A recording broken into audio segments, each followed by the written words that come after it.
قال رب اشرح لي صدري ويسر لي أمري واحلل عقدة من لساني يفقهوا قولي سبحانك لا علم لنا إلا ما علمتنا إنك أنت العليم الحكيم لا حول ولا قوة إلا بالله العلي العظيم اللهم اخرجنا من ظلمات الوهم واكرمنا بنور الفهم وافتح علينا بمعرفة العلم وحسن أخلاقنا بالحلم وسهل لنا أبواب فضلك وانشر علينا من خزائن رحمتك يا أرحم الراحمين. أعوذ بالله من الشيطان الرجيم. بسم الله الرحمن الرحيم. طه ما أنزلنا عليك القرآن لتشقى إلا تذكرة لمن يخشى تنزيلا ممن خلق الأرض والسماوات العلى الرحمن على العرش استوى له ما في السماوات وما في الأرض وما بينهما وما تحت السراب وما أمروا إلا ليعبدوا الله مخلصين له الدين حنفاء ويقيموا الصلاة ويؤتوا الزكاة وذلك دين القيمة لا إله إلا الله أكبر الله أكبر ولله الحمد. الحمد لله رب العالمين وبه نستعين على أمور الدنيا والدين ولا حول ولا قوة إلا بالله العظيم. اللهم صل على سيدنا محمد الفاتح لما أغلق الحق بالحق والهادي إلى صراطك المستقيم وعلى آله وصحبه حق قدره ومقداره العظيم. أما بعد. السلام عليكم ورحمة الله وبركاته. Alhamdulillah, syukur kita Subhanahu wa ta'ala kerana masih lagi diberikan peluang dan kesempatan oleh Allah dapat kita menghadirkan diri kita ke rumah Allah untuk kita meneruskan ibadat penghambaan kita kepada Allah Subhanahu wa ta'ala walaupun dalam keadaan penuh dengan SOP yang baru. Saya tadi tertinggal topeng. Itu dengan Tok Bila kata minta satu menuju ada satu.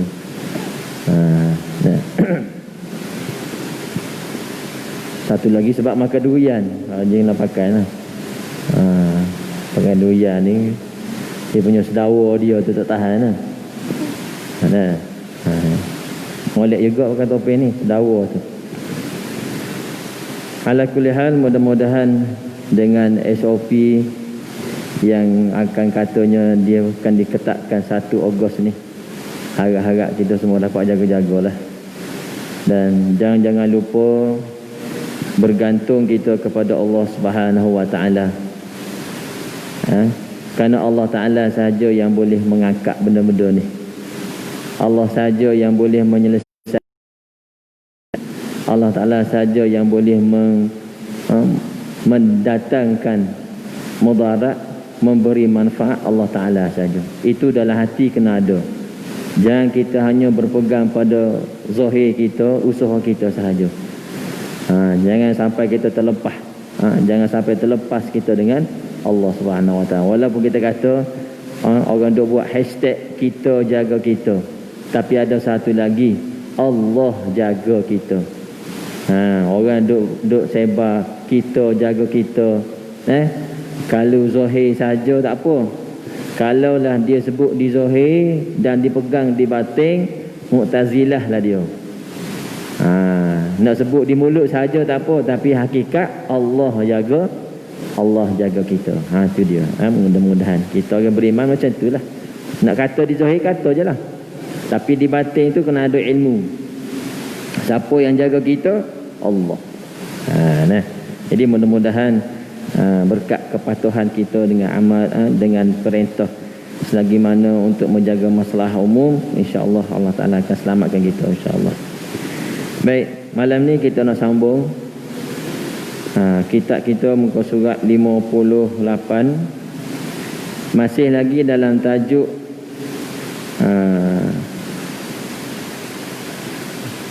iman, kelebihan iman. Kelebihan iman ya. Tajuk tu lagi ni. Kelebihan iman. Muka surat 58 tajuknya tentang hikayat bersisa. Ni hikayat ni satu cerita yang sangat popular di kalangan kita sebagai satu pengajaran dan iktibar, untuk kita jadikan peringatan kepada kita semua. Bismillahirrahmanirrahim. Qala Syekh Mu'allif rahimahullahu ta'ala wa nafa'ana bi'ulumihi fi darain. Amin Allahumma amin. Bahwasanya bersisa. Bersisa ni satu kisah yang diceritakan oleh Ibnu Hisham dalam kitab Bidayah wan Nihayah. Yang juga diceritakan juga daripada para sahabat. Kisah ni kisah ahli ibadat zaman dahulu. Ahli ibadat, orang panggil rahib. Bersisa ni ahli ibadat, dikatakan orang ahli kitab. Bersisa ni bahawasanya bersisa adalah baginya 60,000 anak murid. Mana dia ni bukan orang biasa, orang alim, ahli ibadat, dan juga dia ni orang alim.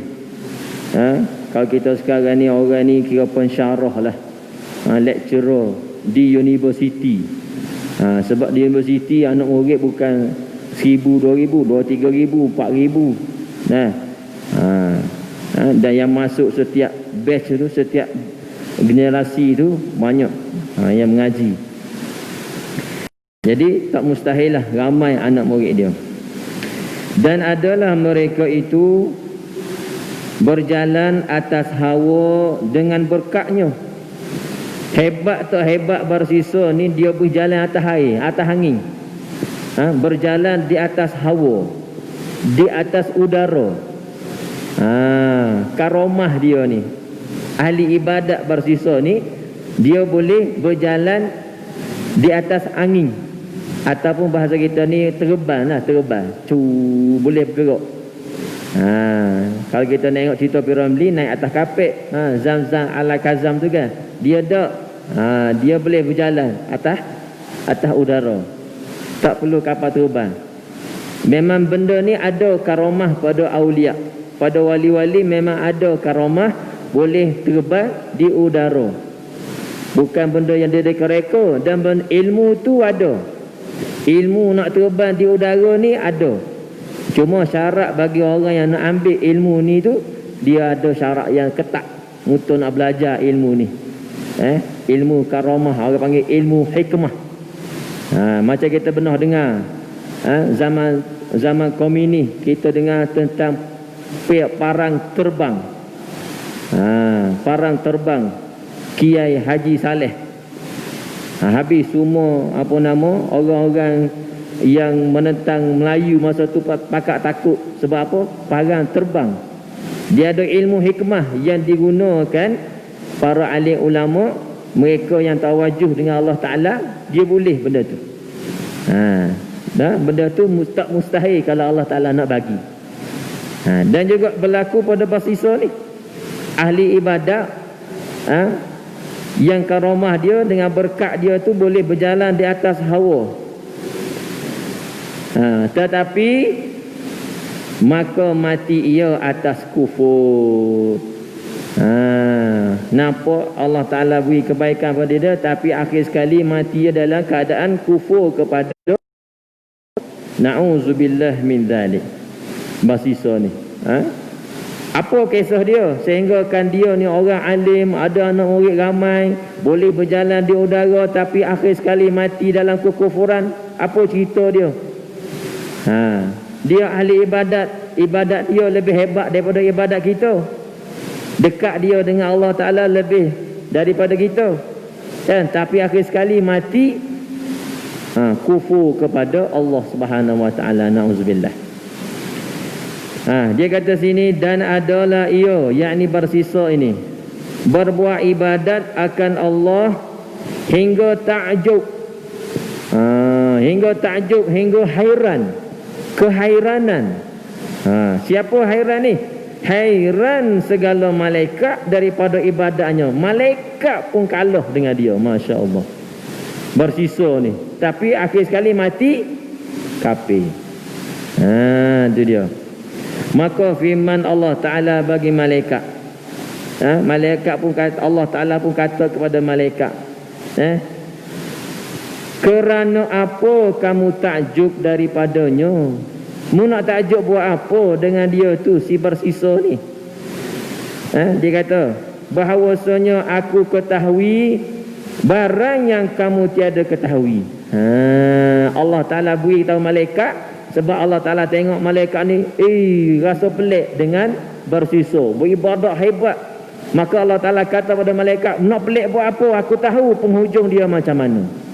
Allah Ta'ala bagi tahu kepada malaikat. Itu dia. Telah sabitlah pada ilmu aku bahawasanya ia jadi kufur dan masuk neraka ia selama-lamanya. Kerana kekufuran, mati dalam keadaan kufur Allah Ta'ala. Sebab itulah kita dalam banyak-banyak ibadat ni kena jaga. Takut berlaku maksiat dalam ibadat.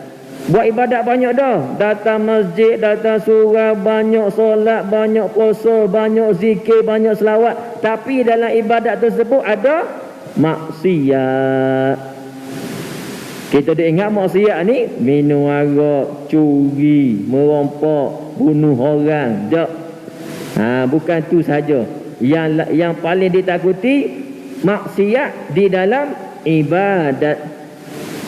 Ni kita hok rajin mari ni kan. Kalau datang masjid, dalam hati kita terlintas, yang lain ni semua malah aku seorang je rajin. Terlintas dalam hati dia dan dia pegang benda tu, maka dia sudah jatuh kena penyakit ujub. Ujub dengan ibadat dia, dengan kebaikan dia. Habis maksiat dah tu. Sebab itulah dalam buat ibadat kena sentiasa istighfar. Duduk kita jangan duduk saja-saja, duduk kita dengan istighfar. Istighfar, bacalah Sayyidul Istighfar. Kerana Sayyidul Istighfar ni dia meliputi segala dosa-dosa kemaksiatan kita buat, sama ada yang kita sedar, kita tak sedar, kita tahu dan kita tak tahu. Sayyidul Istighfar. Duduk saja dalam ibadat kita, Assalamualaikum, Assalamualaikum, Astagfirullah. Istighfar sentiasa. Kita takut apa? Dalam ibadat kita ni ada maksiat. Maka mendengarkan demikian itu oleh iblis. Iblis dengar kata-kata Allah Ta'ala kepada malaikat dan mengetahui bahawasanya binasa ia atas tangannya. Iblis kata bersisa ni akan binasa dengan sebab tangan dia. Maka datang iblis itu kepada tempat ibadat serupa abid. Ni cerita asal dia. Cerita asal dia gini. Iblis datang ke tempat ibadat bersisa atas rupa abid. Abid ni ialah rupa orang yang kuat ibadat. Bajunya putih, janggut panjang, kuat solat, kuat buat zikir, baca ratib, tahlil, zikir laju, macam-macam. Tu rupa abid. Tasbihnya sentiasa di tangan, tak tinggal. Tu rupa abid. Yang dibuat oleh siapa? Oleh syaitan yang datang ke tempat bersisa yang buat ibadat. Maka menyeru ia akan dia. Panggil kepada bersisa. Maka berkata baginya oleh bersisa. Bersisa ni nampak dia duduk tengah buat ibadat, tiba-tiba datang seorang yang dia tak kenali dengan keadaan rupa ahli ibadat yang hebat. Bersisa pun biasa tengok, tapi gaya rupa ni macam ahli ibadat hebat ni. Maka tanya bersisa, siapa engkau dan apa kehendak engkau? Dia tak tahu, dia tak kenal siapa yang datang dengan rupa yang hebat. Ahli ibadat ni dia lain. Kalau kita nampak ahli ibadat ni kan, tak, jubah dia, serban dia, ada tukar lagi. Tu rupa ahli ibadat lah yang kita secara senang, secara mudah kita kenal. Namun sebenarnya hakikat ahli ibadat ni tak dapat siapa-siapa tahu pun. Tapi syaitan ni pandai buat rupa. Tanya bersisa, siapa engkau dan apa kehendak engkau? Maka berkatalah iblis, Aku abid. Aku ni ahli ibadat. Hendak menolong akan dikau. Aku mari ni nak tolongmu. Tengok iblis ni. Aku mari ni nak tolongmu ni. Lepas tu tengok, orang hebat nak mari tolong aku ni. Hendak menolong akan dikau atas ibadat akan Allah Ta'ala. Aku mari, aku datang nak tolongmu untuk beribadat pada Allah Ta'ala. Bila orang hebat datang offer kita untuk nak ni, macam kita lah, orang kaya datang jumpa kita, aku nak tolongmu, nak suruh jadi orang kaya macam aku, nak tak?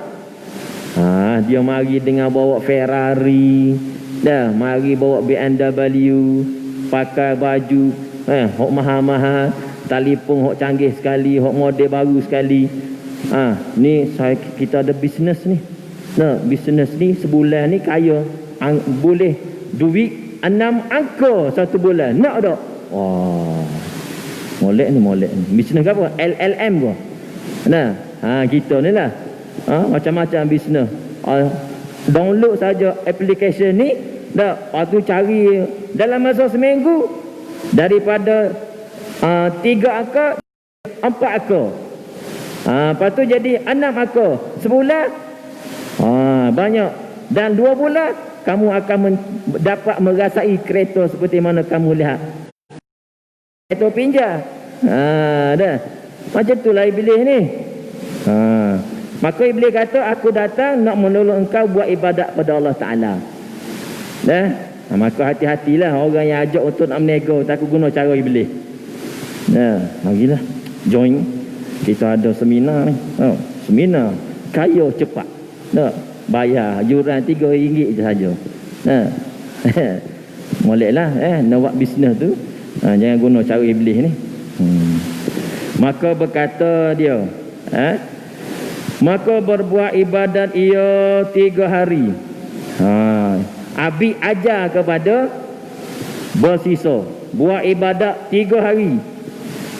Macam kita lah, pergi kursus untuk nak kaya ni, masuk training 3 hari, sediakan pen, slide show, powerpoint, semua ada belakang.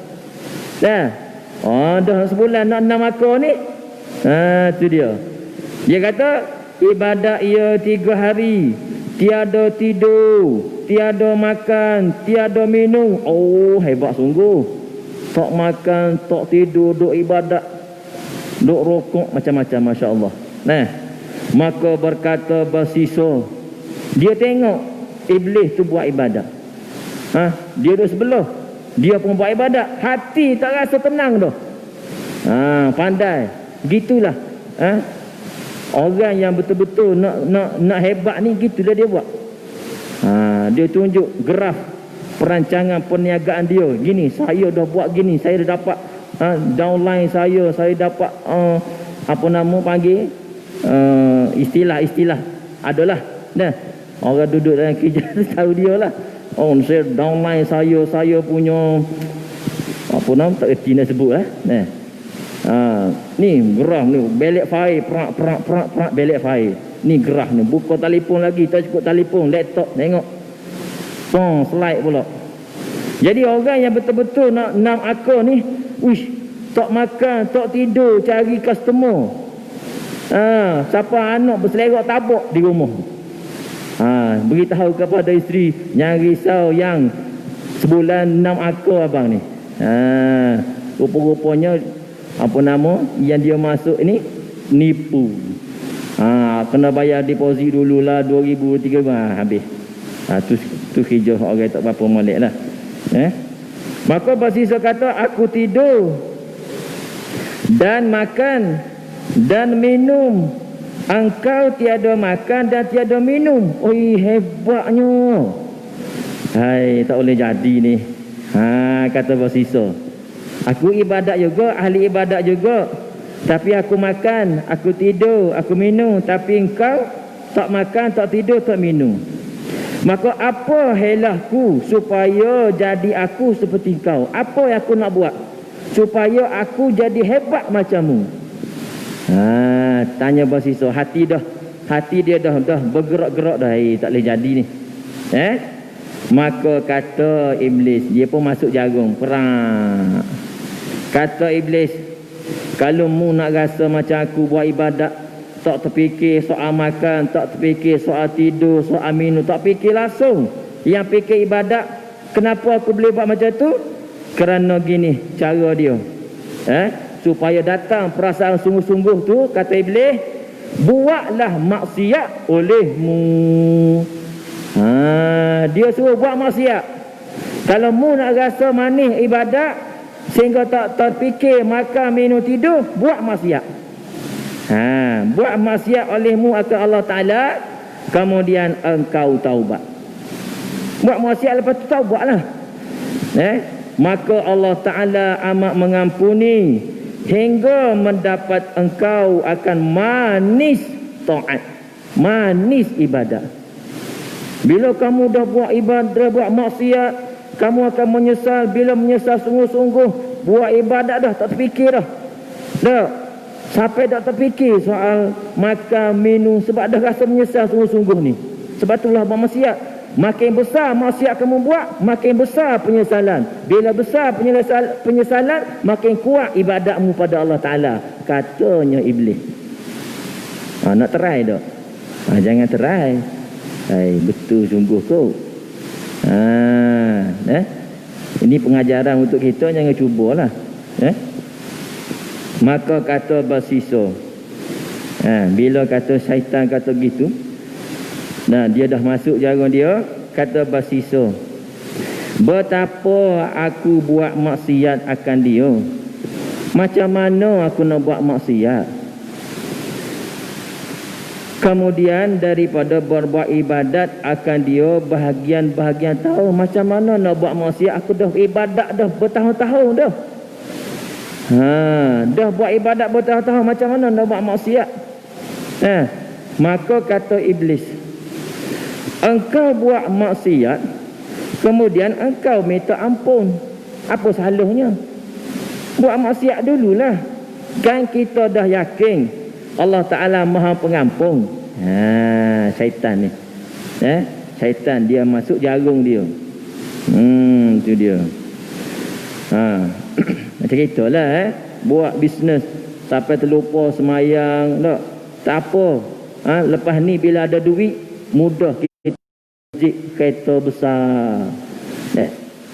Sehat. Tu cara-cara syaitan, iblis nak tipu gitulah. Dia kata, engkau buat maksiat, kemudian engkau minta ampun. Maka kata bersisa, apa maksiat yang engkau isyaratkan pada aku? Hati dia ni supaya nak rasa manis ibadat. Dalam hati dia sudah ditakluki oleh syaitan. Rasa tidak syukur dengan ibadat yang dia buat. Ni bahaya ni. Memang ada ulama kata dalam bab harta, dalam bab dunia, kita tengok orang yang paling sikit, yang paling susah supaya kita bersyukur. Kita boleh makan kering ni pun orang lain tak ada lauk langsung. Itu dalam bab dunia. Adapun dalam bab ibadat, kita kena tengok orang yang kuat. Orang yang kuat. Macam mana dia boleh dia macam mana dia boleh kuat ibadat dia? Dia bangun tahajud. Itu cara dia. Tapi syaitan dia tidak pernah berhenti cara nak menipu kita. Salah satu ni cara macam ni lah. Dia kena ada satu lagi ilmu nak mengetahui tipu daya syaitan. Itu dia. Maka kata bersisa, apa maksiat yang engkau isyarat padaku? Aku nak buat maksiat apa ni? Supaya aku dapat merasai kemanisan ibadat seperti mana yang kamu rasa. Sehingga tak makan, tak minum dan tak tidur. Maksiat apa nak buat? Maka kata iblis, berzina ataupun bunuh manusia. Besar. Berzina dan bunuh manusia. Dua-dua tu dosa besar. Dia kata, kalau mu nak rasa benda yang punya manisnya lazatnya ibadat, buatlah dosa yang paling besar. Dia kata. bunuh dan juga berzina. Masa ni ditakluki oleh iblis bukan 100% lagi. Bersisa. Dia jawab apa pada iblis? Kata bersisa, tiada aku perbuat demikian. Tak boleh buat macam tu. Nak bunuh orang, nak pergi zina, aku buat ibadat lama dan nak suruh berzina. Apa cerita? Takkan dengan rupa ibadat ni nak pergi zina ataupun nak pergi bunuh orang. Yang kata iblis, kalau kamu tak mampu nak bunuh orang atau nak berzina, engkau minum arak terlebih dahulu. Minum arak. Minum arak. Maka dalam riwayat yang lain, dia menolak juga arak. Bersisa tolak arak. Syaitan kata apa? Jangan minum banyak, minum sikit. Minum sikit saja. Tidak memabukkan. Tu syaitan. Dalam cerita kisah yang lain. Kemudian habis. Kemudian bila dah dikuasai oleh iblis, dia pergi cari arak. Pergi cari arak. Arak zaman dia tu tak tahulah macam mana. Macam kita sekarang ni, arak ni mudah dapat tak?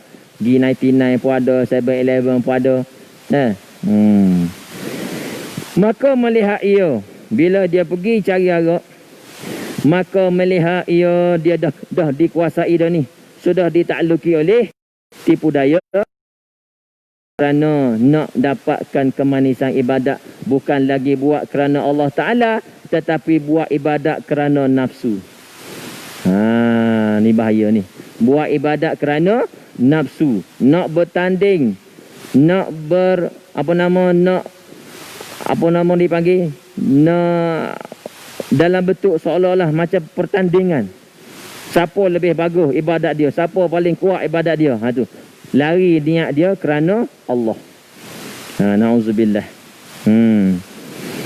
Kemudian bila dah dikuasai oleh iblis, iblis kata cari arak, minum arak dia kata. Maka melihat ia satu perempuan yang elok, yakni yang cantik, yang menjual arak, turun daripada tempat ibadat dia, dalam hati dia nak buat ibadat dan nak buat ibadat yang sedap, yang lazat. Maka syarat dia kena buat maksiat. Dengar kata-kata iblis, cari arak. Masa nak cari arak, nampak perempuan yang cantik. Bila nampak perempuan cantik, syaitan datang dah lah. Bisikan dalam hati dia. Maka membeli ia akan dia daripada perempuan itu. Masa nak pergi cari arak, tengok perempuan cantik. Perempuan cantik orang Arab bukan macam Melayu kita. Orang Arab ni, hidung dia boleh tak hanger baju.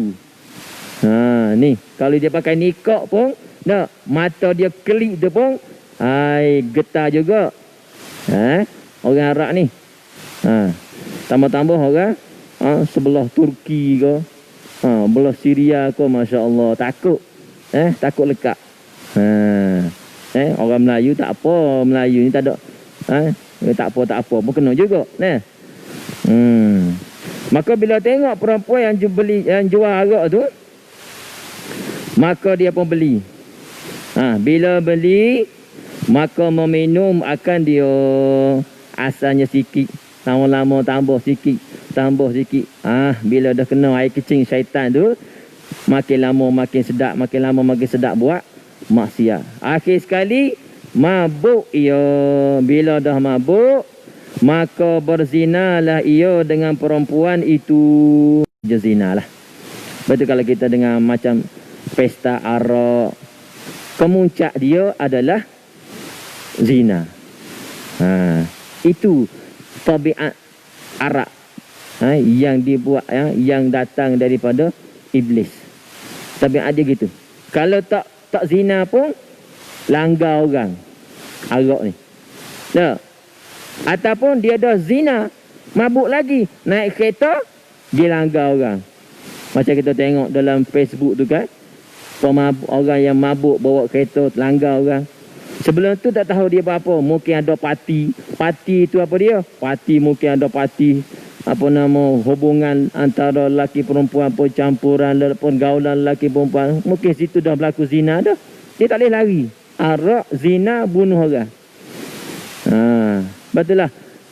Kita menegaskan peraturan undang-undang tentang arak ni. Memang ni kerja dia daripada dulu sampai sekarang. Itu dia. Akhir sekali perempuan itu dibunuhnya akan dia. Sebab apa? Ada kisah yang lain. Bila dia berzina, dia ajak berzina. Kemudian bila dia dah berzina, dia terkejut. Dia sedar diri dia ni sedang berzina. Maka takut cerita dia ni tersebar, dia seorang ahli ibadat, tersebar dalam satu kampung ahli ibadat buat zina. Takut perempuan ni sebar, maka dia bunuh. Itu dalam kisah yang lain. Dia bunuh perempuan tu. Sebab apa? Takut perempuan tu sebar, ahli ibadat buat maksiat, takut viral. Macam sekarang lah orang fitnah. Kalau ustaz je, cepat laju viral dia. Kalau orang ahli agama je buat maksiat, kan, walaupun benda tu fitnah, cepat tu sebar. Betul lah, orang yang bawa agama ni kena mengelak daripada benda-benda yang hampir kepada maksiat. Macam kita ni ahli surau, selalu datang masjid. Jangan kita hampiri perkara yang boleh membawa kepada fitnah. Contoh, keluar masjid dah, pergi tempat-tempat yang tak sepatutnya. Itu kena jaga-jaga. Habis. Kemudian dalam kisah lain dia kata dia bunuh sebab takut perempuan itu sebar. Dalam sini dia kata maka datang lakinya. Bila dah mati perempuan tu, datang lakinya, yakni boyfriend, kepada perempuan yang jual arak tu, hendak membunuh akan dia. Nak bunuh siapa? Basisa. Sebab bunuh girlfriend dia. Dia tu kan jual je, tapi dah tertarik dengan perempuan cantik tu. Dah pakai baju yang mungkin menjolok mata. Dah pakai baju yang nak melaku, nak melariskan barangan tu. Sebab itulah perempuan ni golongan kapitalis menjadikan perempuan alat-alat untuk nak melariskan barang. Barangnya kabel elektrik. Gila tak perempuan. Kita tak nampak kabel elektrik, duk nampak perempuan. Duk lalu ke highway pun bawa kereta. Ni apa hal perempuan ni kerja elektrik ya? Duk jual kabel elektrik dia tu. Pas pakai baju tak butang habis, butang separuh je. Perempuan ini cara kapitalis. Barangan, perniagaan. Betul lah, kena jaga-jaga. Kalau orang kita buat kerja gitu, maka kita sudah dipengaruhi oleh cara perniagaan kapitalis. Haram. Cara gitu. Habis. Maka merupalah iblis itu dengan rupa manusia. Iblis yang tadi tu, yang buat rupa abid, turun. Buat rupa satu manusia. Maka membawa akan dia kepada sultan. Bawa jadi orang lain pula iblis ni. Tangkap si Barsisa sebab bergaduh. Bergaduh dengan boyfriend kerana dia bunuh. Dibawa ke menghadap sultan raja. Maka dipukul akan dia dengan 80 kali sebatan kerana minum arak, kena sebat. Dan 100 pukul kerana zina. Ni hukuman waktu tu. Dan disulo. Tahu sulo? Masukkan kayu tajam daripada lubang tubuh, keluar ikut mulut. Jengak. Hukuman dia. Dan disulo akan dia atas batu kerana membunuh. Tu hukuman, bukan hukuman Islam. Islam ni kalau bunuh kena kisah lah, pacung lah. Berat Barsisa ni. Habis cerita dah. Habis dah. Matlamat dia nak buat ibadat, habis dah. Maka waktu tu dah, dia tak mati lagi. Duk nazak. Barsisa duk nazak. Nyawa-nyawa ikan. Maka datanglah iblis padanya. Iblis yang buat rupa abid tadi, mari nyek kat dia. Datang kepadanya dan berkata, bagaimana keadaan engkau sekarang? Oh, tak sakit hati.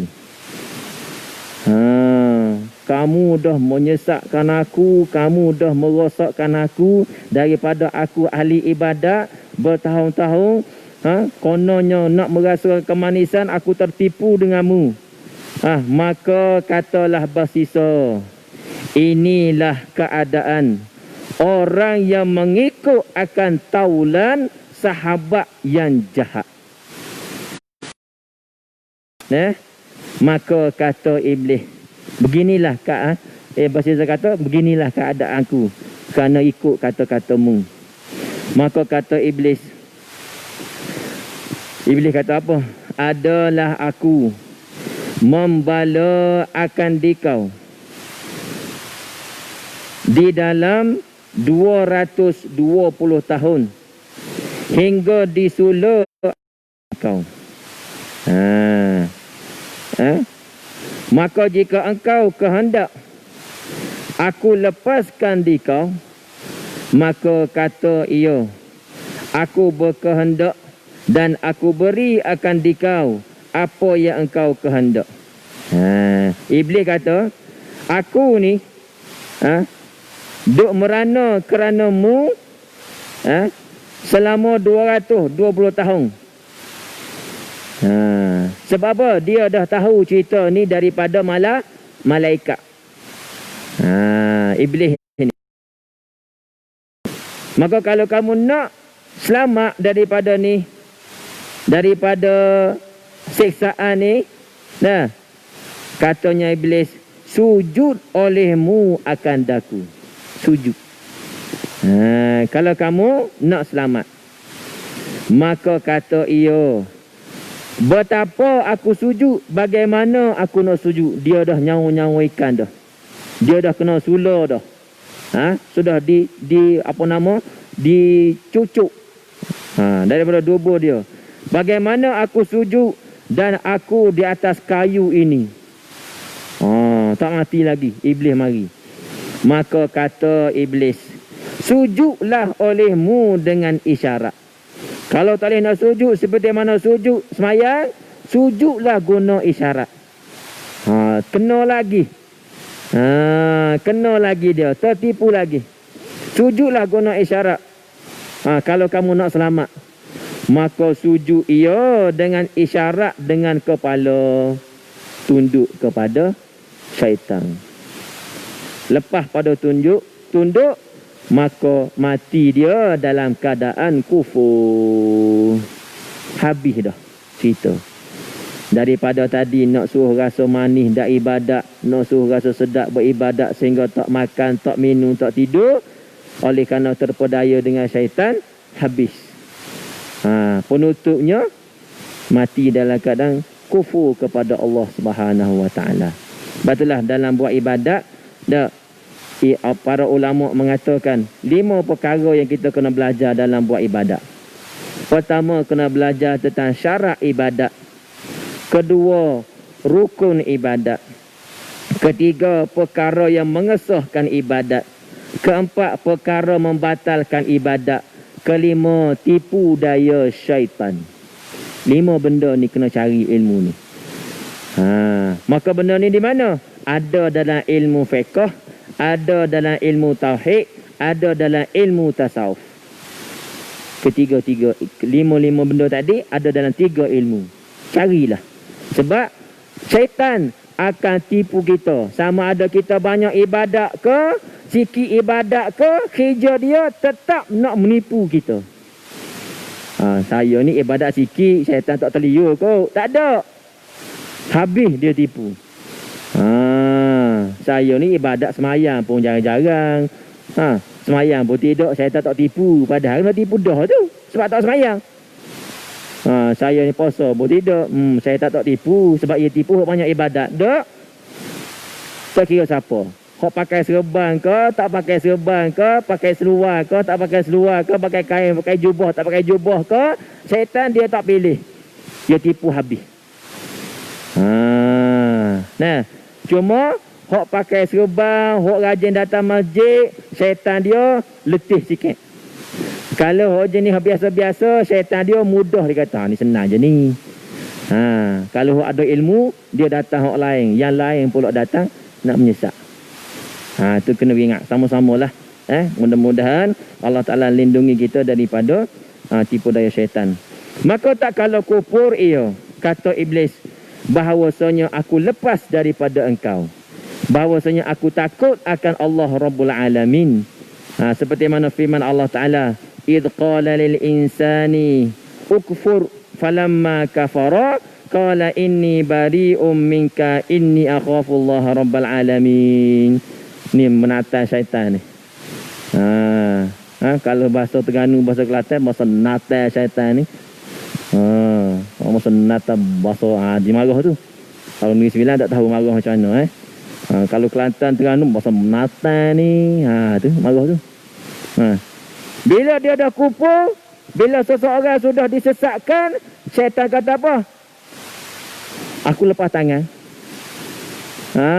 Aku lepas tangan. Aku pun takut pada Allah Ta'ala juga. Kalau gitu. Nata ni. Mudah sesat. Aku mudah nak tanggungjawab.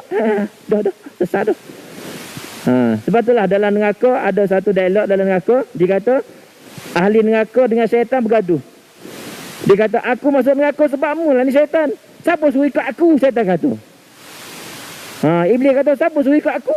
Memang kerja aku menipu. Kerja aku menyesat. Mu suruh ikut buat apa? Yang suruh ikut ialah ikut Rasul, ikut Allah. Mungkin ikut syaitan. Buat apa? Dia bergaduh dalam neraka. Allah Rabbi. Sebab itulah kita kena jaga-jaga. Mudah-mudahan Allah Ta'ala selamatkan kita semua, insyaAllah. Habis. Dan berkata As-Suyuti dalam kitab Mukhtasar Al-Azkar An-Nawawi.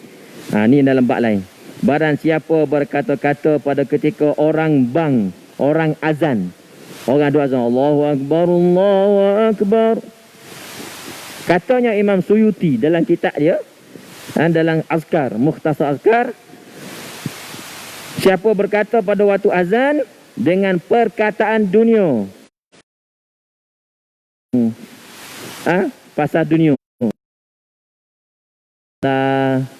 pasal bisnes, application lah, apa nama baru, macam-macam lah. Nak cepat kaya, nak kau tujuan kau, tu dunia. Ditakuti atasnya kejahatan pada mati jahat. Na'udzubillah. Tu kena jaga-jagalah. Nak bercakap boleh, tapi bercakap yang hal akhirat. Tapi lebih afdal diam bila dengar azan. Tu dia. Cakapnya dulu. Mudah-mudahan apa yang kita dengar tadi dapat beri iktibar dan pengajaran pada kita semua. Supaya kita melakukan ibadat. Ingat 5 benda yang kita kena cari ilmu. Syarat ibadat, rukun ibadat, perkara mengesuh ibadat, membatal ibadat dan tipu daya syaitan. 5 benda. Mudah-mudahan Allah Ta'ala beri taufik hidayah dapat mengikut kebaikan tersebut, insyaAllah. Habis berhenti sini. Sebab kematian yang buruk, yakni su'ul khatimah. Apa sebab-sebab dia? Disebut sini ada lebih kurang 4 perkara. Sekarang inilah ada isyarat kita. Wallahu a'lam.